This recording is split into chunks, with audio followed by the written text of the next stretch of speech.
welcome Saskia. How are you today? I'm doing great. Thanks for having me. Excited to be here. Brilliant. Well, we're really excited to have you here as well. And we thought we could just start by seeing Saskia, if you could tell us a little bit more about yourself and your role at Sennder. Sure.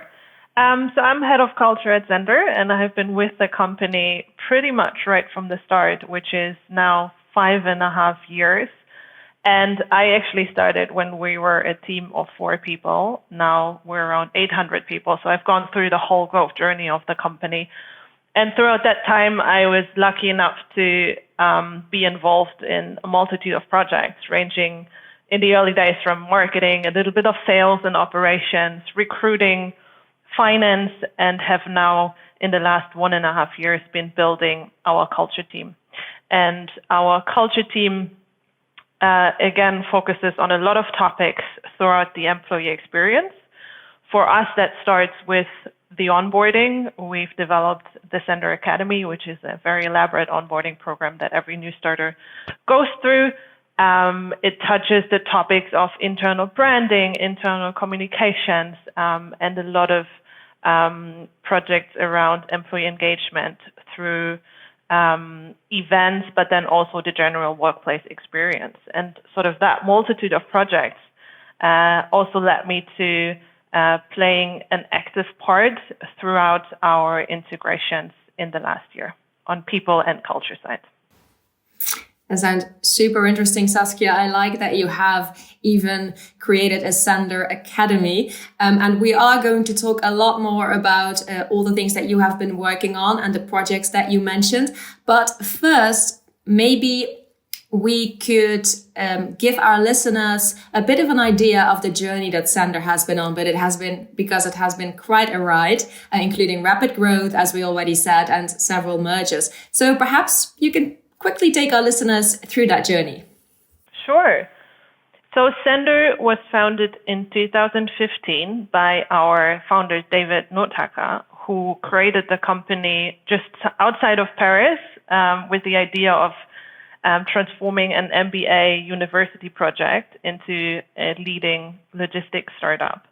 And initially, we set out to optimize the logistics industry, the parcel industry, by utilizing unused capacity in passenger buses. In the end, that didn't work out the way that we thought it would be, but throughout that process, we then realized that there's quite a big need for digital logistics solution in the trucking business, from vans to huge trucks and all shapes and sizes they come in. So we moved away from the parcel logistics in early 2017 and are now the leading European digital freight forwarder, connecting large shippers with smaller carrier companies, very much focused on database technology and really making a very traditional logistics industry fit for the future. And we've been growing massively, as you already mentioned, Joe, in the last few years. We opened 3 international offices in 2019, all at the same time, which then led us to our most notable year in 2020, where we opened another 3 international offices, one through the merger with Everoad, our French competitor in Paris, another one through the acquisition of the European freight business of Uber Freight.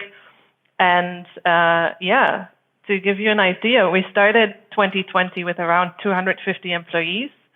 We closed it with almost 700 employees at the end. And then shortly after, we're able to announce our Series D funding in early January. So that's sort of been a complete roller coaster ride in general, but then also just looking at the last year. And we're super excited to now use that momentum to go into hopefully a very successful 2021 as well. Yes, it sounds like you said, a roller coaster, a whirlwind experience, even from the head count going from 250 you mentioned up to 700 in the space of a year. That is massive. And I'm sure there's got to be a lot of implications on company culture and Yeah, this intro has just made me even more excited for the rest of this episode because it's going to be so cool to hear from you about that journey. Can you maybe, as a really broad opening question, talk to us about the company culture at Sennder today? How would you describe it in a nutshell? Sure. Basically, I think sort of how the culture has developed is very much based on our founding mindset and principles that we believe enabled us to really distinguish ourselves in the market. And that's data-driven solutions, that's team spirit, that's deep customer orientation, and that's a constant strive to push forward and keep on trucking, as we like to say here at Sennder. So as you can imagine, throughout that massive scale-up phase, we're moving very fast, and we do work in a very fast-paced environment, which does require a lot of adaptability from our employees to sort of go with those changes and with that speed. But simultaneously, it does come with a lot of opportunities to really create impact and shape our growth journey, which I think has been at the forefront of how we would define working at Sennder as well. And in that sense, we use the term Sennder family a lot, which I think goes to show that we've always been very conscious about creating spaces where people can connect within the workplace, but then also beyond the workplace, right? So we do want everyone to have fun doing what they're doing and to be working with people that come with a very high level of energy and dedication, but then also know how to celebrate those milestones and achievements. Yeah, I like what you mentioned about keep on trucking. Very, very fitting. And also, and Joe and I have, of course, talked with quite a few people already for this podcast series. And we always find it super nice to see what everyone is calling the people in the organization. So we had quite a few cool names, but I also very much like just the Sennder family, how you refer to the people in the organization. Now, Saskia, if we continue, of course, about company culture, when a company starts to grow rapidly, and you mentioned that you opened 3 offices, I believe in 2019, and then you opened another few offices in 2020. So that is a lot of new offices opening at the same time. So sometimes then it can become difficult to make sure that everybody understands the culture and to preserve elements of that culture. So can you maybe share with us what you did at Sennder to make sure that, that company culture transpired when you opened, for instance, the new offices? Yeah, definitely. So what we like to focus on is a lot through the initial stages of people coming into the company. So onboarding is a really big thing here. And to put that in numbers, currently we onboard between 35 and 50 people every month. So that is a lot of momentum, and that is a lot of potential to grab people right from the start, to make them feel welcome, to make them feel involved, and really giving them the resources and the knowledge that they need to be contributing to our work from day one, pretty much. So I already talked or mentioned it sort of in the intro. The Sennder Academy is an onboarding program that spans over the period of 5 days that every new starter has to go through. And it's a program that's filled with a lot of sessions and workshops around our business model, our vision, to meeting people. But then there's also a big focus on our culture. We do quite an active session on our values and how they are lived, how everyone can contribute to developing those as well in the future. And actually the session that's appreciated the most and that we get always the best feedback on is really a session with David, our founder, who focuses on our journey and our history and where we come from. So, there is a lot of anecdotes about how we literally started the building, not the business, in a garage behind, a big brick building here in Berlin. But he also talks openly about, the times and the things that weren't going so well So, sort of moving from the initial idea we had with parcel logistics to then what we do today, that was, at times a difficult process. So, I think sort of openly talking about that, it humanizes the company in a way that people can connect to very easily and very quickly. So for us, that's really one of the major anchor points that we have with our employees, and really giving them an understanding and an idea of where we come from and why we do certain things, and how we have developed, and how that is still very relevant today. That's so interesting in terms of, hearing you talk about bringing through that human side of the story, even of founding the business. I love that. And I think something we've heard a little bit in a previous episode was that moment around onboarding is so important, right? It's it kind of is that moment where you go from seeing the company externally, the employer brand, to actually kind of living it and experiencing it. Is there any reflections you have, Saskia, on how you've sort of framed that onboarding experience in a way to get people to make the most of that moment? Yeah. So it was definitely a journey for us to sort of get to where we are with that program. I think sort of the first time we did it, it was 2 weeks. It was super huge and almost too much for people to then digest all that input and information. So we scaled it down to 5 days. And for us, I think the success really comes with involving as many people as possible. So all the sessions and all the trainings and workshops, they're done by Sennder employees, a lot of them who have been with the company for quite some time, right? So we always encourage to meet, and then to, also pause at any given point and tell stories and sort of take people through what it means to be working at Sennder. But again, also, where do we come from, right? And how did this whole company develop? We try to, there is a lot of even communication around that before their first start. So we have, whole onboarding packages that we send out to also set the mood right from the start and set the right expectations for our new starters as well. And we do work a lot, with everything that we do, we work a lot with feedback. So, we always have very open conversations. We send out surveys to evaluate every month after every academy what went well, what didn't go so well. And we're always very open and staying flexible to then adapt the program as well. There are so many different people coming in, and there might be different needs and expectations.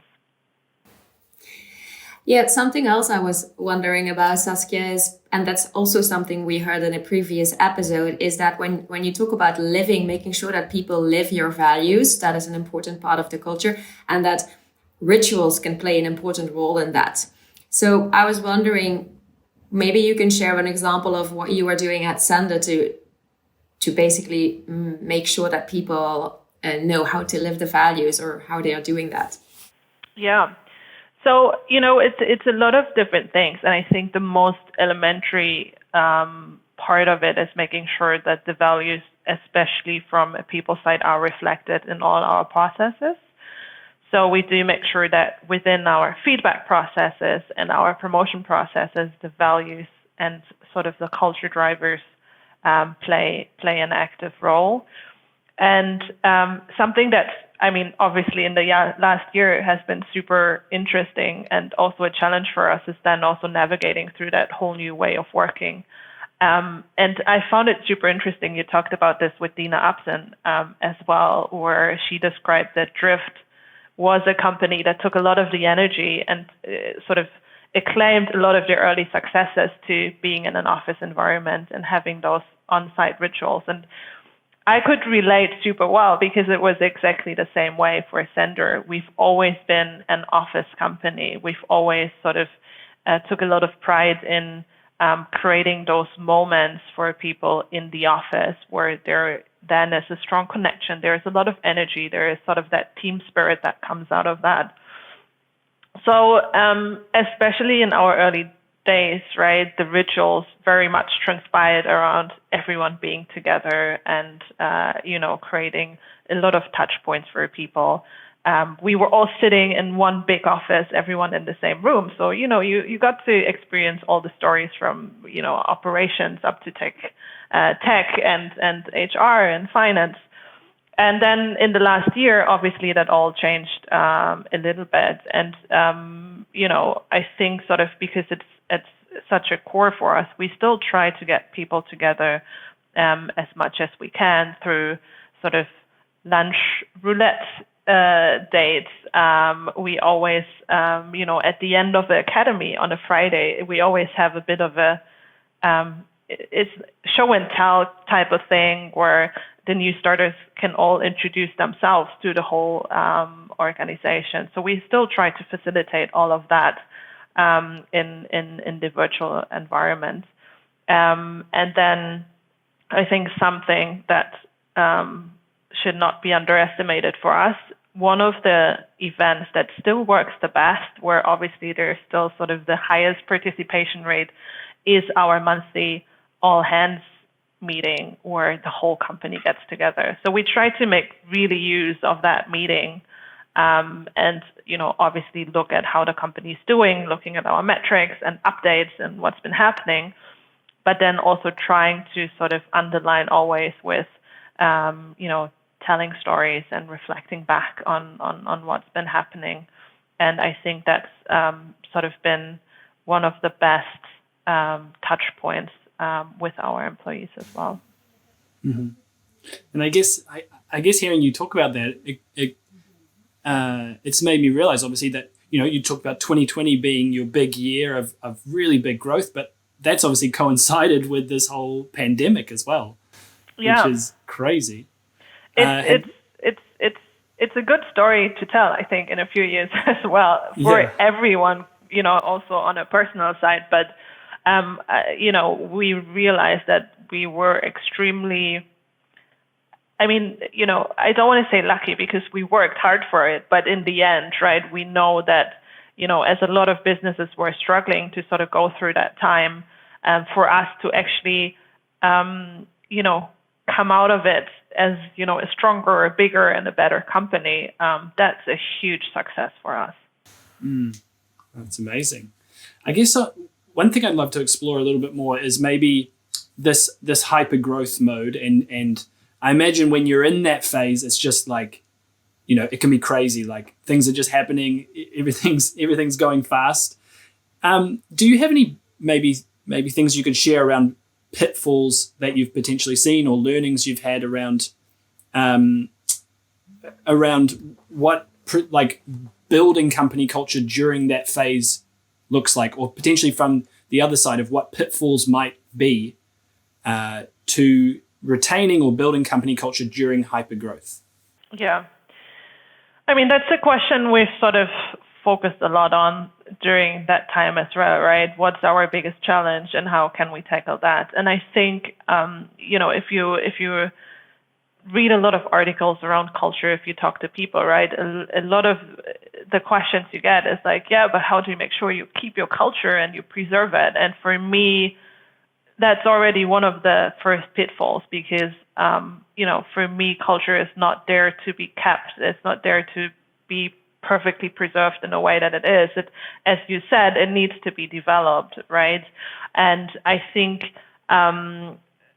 you need to be open to that change that comes with it, while obviously it's important to always actively articulate what is the most important things, what are the most important parts, what is the core. But naturally, that change is going to come with new employees, with new leaders. And to be open and mindful of that, I think is super important. And that's quite, I think, an artful skill to master then as well, because, as you grow, sort of your employee base grows and there's so much more expectation and needs that you need to manage throughout that process.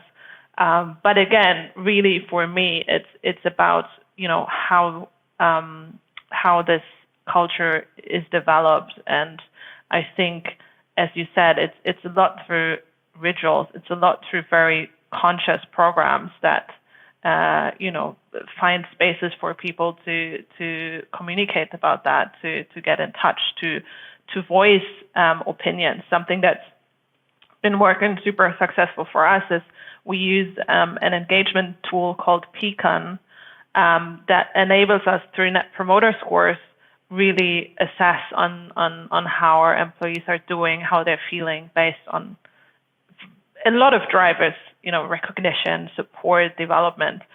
And this has really been sort of a tool that we look to a lot, and that we always make sure that, this is a place where people then can also go back to and have a voice and tell us what they're thinking, giving us feedback, but then also bringing in suggestions of what they would like to see. So that's, that's been a super powerful mechanism for us in that process as well. Yeah. So really, in a way, really trying to do it as much as possible together with the people in the organization, which I think makes total sense, of course, if you're going through this kind of rapid growth. And Saskia, we also, of course, are very curious to hear about the mergers, because when two companies merge, you have two different company cultures as well. What happens then? Do these cultures blend in together, and does that create a new culture, or do you try to have people adapt to the culture of the company that they're merging with? What happens? Maybe you can talk us through that. Yeah, that's a good question, and it's a difficult one to answer as well, right? Because it comes with a whole set of other questions. As a company, are you aware what your culture is? How do you define it? But then also, how do you measure it? How do you measure its success? How do you reflect changes to it, right? So, culture is such a complex topic. So I think the first point is always defining, all right, what would that success look like, and how can we even say if this is working or not? And I think, for me, it's super straightforward that there's always going to be a blend of cultures, because I think it's almost impossible that one culture can just like that absorb another culture, right? It's not like from one day to another, or even through a lengthy process, that there is that hard cut of like, here's where it ends and here's your new culture. And I think for us going into these processes, we do spend time looking at, the partners and the companies through audits and due diligence processes to really evaluate, is there a compatibility of the values and the model? And with Everoad, for example, that was quite easy for us, because we saw so many similarities of the journeys that we went through, we as Sennder, but them as Everoad as well, of like young logistics company trying to create that awesome team spirit, and sort of going through very similar lows and highs throughout scaling the business, right? And we actually, we on a piece of paper, we mapped out their values and then put our values quite next to them. And it was almost a perfect match. So that gave us a lot of confidence in the decision making, but then also in the integration process itself. And in the end, it's a learning process. And it was super cool to also look at both of these companies and, talk to people and find out what's going good, what is working for them, and then evaluate how that might add to the overall Sennder culture. Mm-hmm. It's really interesting to hear you speak about this from a really collaborative approach, because it's one question we've had in our own minds is, it seems like there's a bunch of companies, especially through the pandemic, really trying to focus just on preserving what they had before the pandemic. And hearing you speak about the fact that, this is always evolving, always developing, even with mergers, acquisitions, it's about evolving the culture with those new people. I think that's such a cool perspective. Just wanted to explore that a little bit more in terms of, I know Sennder has completed a few mergers or acquisitions specifically as the acquiring company. Is there anything you do on your side to really prepare culturally for those acquisitions? Yeah. So, I mean, for me, the number one thing is really to bring the teams together as early as possible.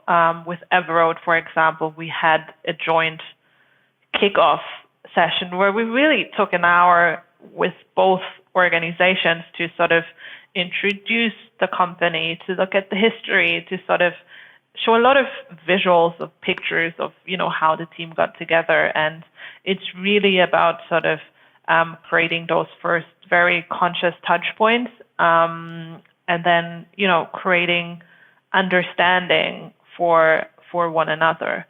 In our case, the integrations always happened very fast. So very quickly of,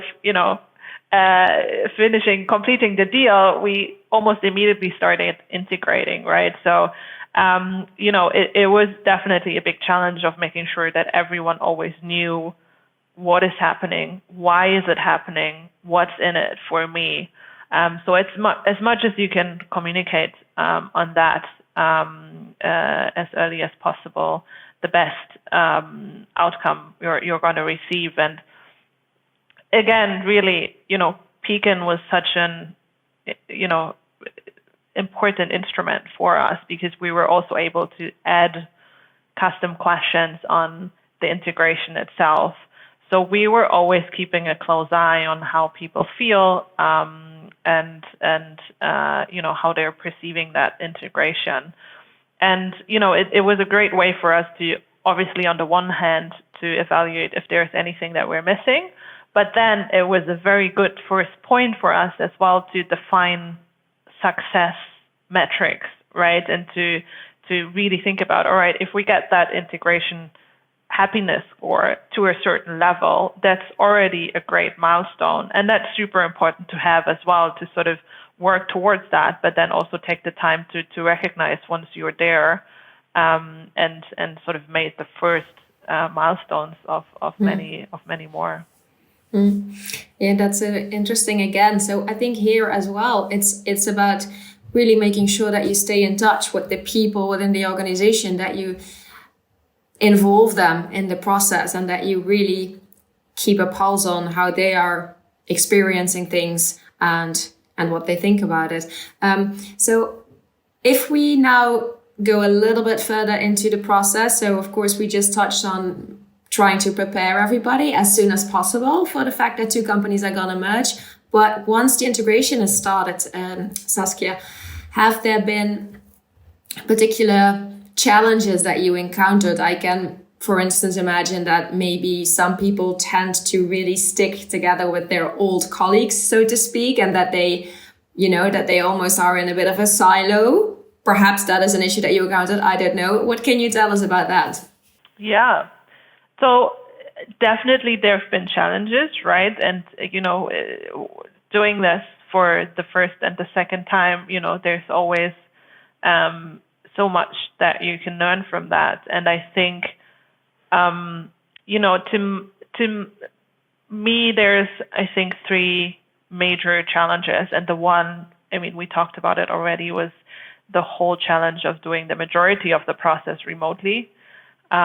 We received so much feedback from all employees that, just wanted to meet their new colleagues and talk face to face and get to know each other. But that was hard to set up because we did want to ensure that sort of, obviously the safety of our employees comes first. So again, that was difficult to navigate through as a company, going through that changes and supporting and guiding our employees, but then at the same time planning and executing integration processes. So I think definitely there were points where sort of that physical distance made it a bit harder to connect. The second one, I think, is that we realized that every single personal circumstance and expectation and employee in that sense needs to be looked at and managed. Because with every integration process, especially for the smaller company that's merging with a bigger company, it comes with a lot of questions. what's going to happen to my position, my responsibilities?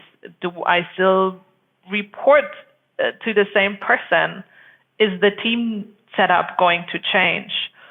And with the first integration that we went through, a lot of these things, around the organizational structure and changes, we were still figuring out while we also already started the integration process. So to some extent, that created uncertainty among some of the teams. Whereas in the second integration, we tried to learn from that and circumvent, by figuring as much as we could out before. We organized one-on-one sessions with every employee shortly after the acquisition announcement. We regularly send out FAQs. We send out newsletters. So, we try to really be mindful there that the information flow is key and that things that might be obvious for us are not obvious for everyone. So just being very conscious about what you communicate, how you communicate it. If you heard us talk a lot about the integration process, in our leadership, we always said, right, we need to over-communicate. We need to really put ourselves out there and create that guidance and create that confidence in the process by just, being very mindful of every employee, but then also making sure that they have the information they need to then feel confident and be excited about this process as well. And the third challenge, just to sort of wrap this up, I think is a very trivial one, but as much as we focused on the company culture, there was also a local culture that played part in the integration, right? And I mean, Sennder is a super multicultural company. We have more than 60 nationalities reflected in our workforce. But, we were moving into a country that we might have operated in before, but actually having a team on the ground, it comes with certain customs that you need to recognize, right? For example, we used to hold our company-wide all-hands meeting during the lunch period. But we very quickly learned that for the French, lunchtime is sacred and you don't touch that. So, now we're meeting later in the day, but it was still sort of that learning of like, oh yeah, this is something we need to think about as well, which, talking so much about company culture, there's a whole different set of cultural influences that come with setting up an office in a different country. Yeah, I can confirm that the meal times are very sacred in France, and that's something I think we've both learned nearly, not being from here as well. But no, very cool. I think you touched on it there, Saskia, a little bit. But one question I'm really interested in knowing is about the things you've learned maybe in the last year in your role as head of culture at Sennder. What have been some of your key learnings through that period? I think, we were in a lucky spot because, we have founders who recognized from day one or very early on that, creating a culture that is based on values, that is based on team spirit and bringing people together is very important. So I think that was always something that was extremely lucky for Sennder that, we had the push of developing our culture very early on. And I think, as I said before, for me, really key learning is to be open and to stay adaptable throughout that whole process of developing company culture, because there is simply no way that a company culture looks exactly the same with 50 people as it does with 500 people. And that's a good thing because, with everyone, every new joiner or every person coming into the company, there is, new things and new potential to be looked at, right? It's new perspectives, it's new experiences that can add to the culture and, make it more holistic and sort of make it richer in a way. So for me, it's really about finding a way on how to navigate that and how to steer it that, it comes together in the way that it's intended to. And I believe that's going to be a lifelong process, really, right? To really always know, all right, what does everyone need? What's the right way for us? And, it can be one way in one company, but then if you move on to a different company, it can look, a lot different. So I think, with everything, I think in today's time, it comes with a lot of openness, with almost sort of reinventing your mindset throughout every growth phase of a company. So yeah, that's sort of been, I think, the biggest learnings for me, to be open, adaptable, and always look of what's bringing everyone to the table and how can that ultimately benefit the company. Brilliant. Well, such great perspectives. And we are bringing this episode to a close, and it's been such an interesting conversation. So thank you so much for your time, Saskia. But what we always like to do to finish off as well is to potentially leave our listeners with a little bit of a challenge. And so if we're talking about company culture today, all the things we've talked about, if there are people thinking about, how do I look at my company culture today? What should I be focusing on? Is there a challenge that you'd leave for HR people out there, managers out there listening today?